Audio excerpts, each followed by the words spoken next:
রাসূল সাল্লাল্লাহু আলাইহি ওয়াসাল্লামের সুন্নাহ আছে যেখানে বরকত আছে, যেখানেই সুন্নাহ সেখানেই বারাকা, সেখানে আপনি বারাকা পাবেন।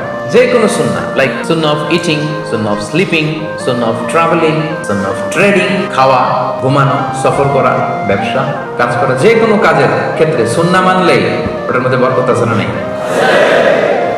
সুন্নাহর সাথে সবসময় নিজেকে জড়িয়ে রাখবেন।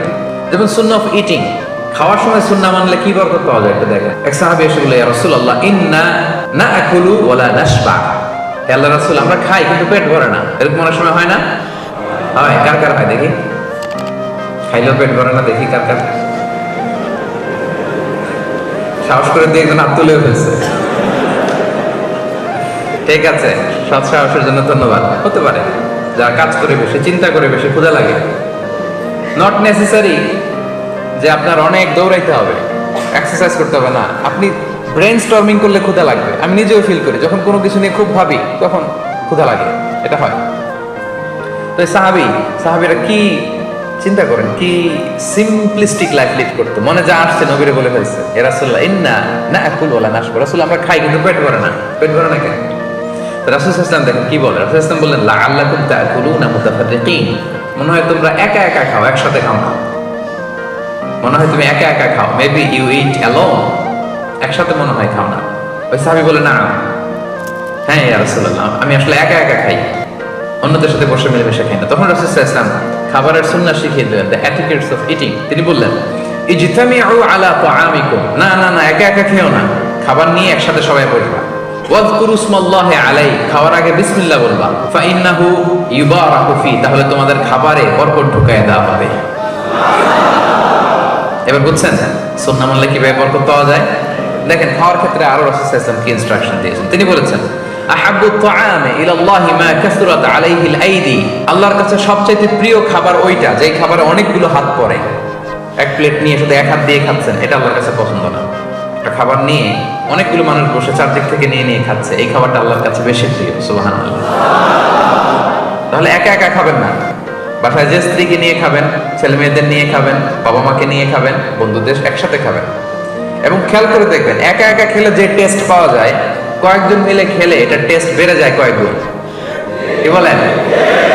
পারে না? পারে। দেখবেন, খেয়াল করে দেখবেন, তাহলে বেশি বরকত।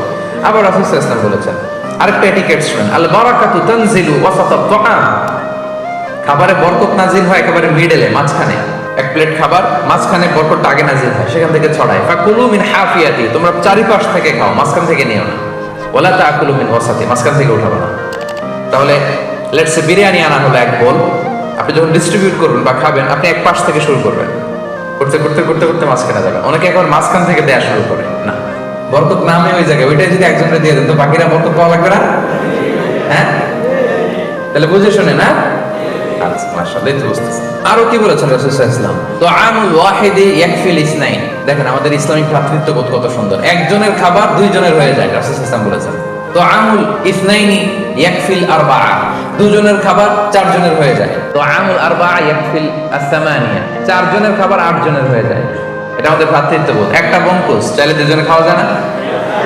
কথা কেন কেন? নাসি গোরাইন আয়াম, মজা করে খাইয়াম।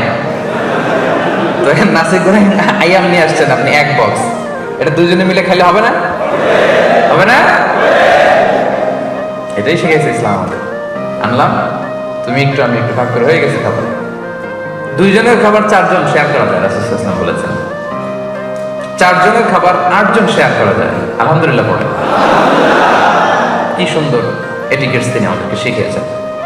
তাহলে আমরা জানলাম, এটা তো শুধু খাওয়ার ক্ষেত্রে আমি বললাম, এরকম সব কিছুর ক্ষেত্রে রাসূল সাল্লাল্লাহু আলাইহি ওয়াসাল্লামের সুন্নাহ আছে না? ফলোইং সুন্নাহ, সুন্নাহ মানলেই বরকত নেমে আসবে।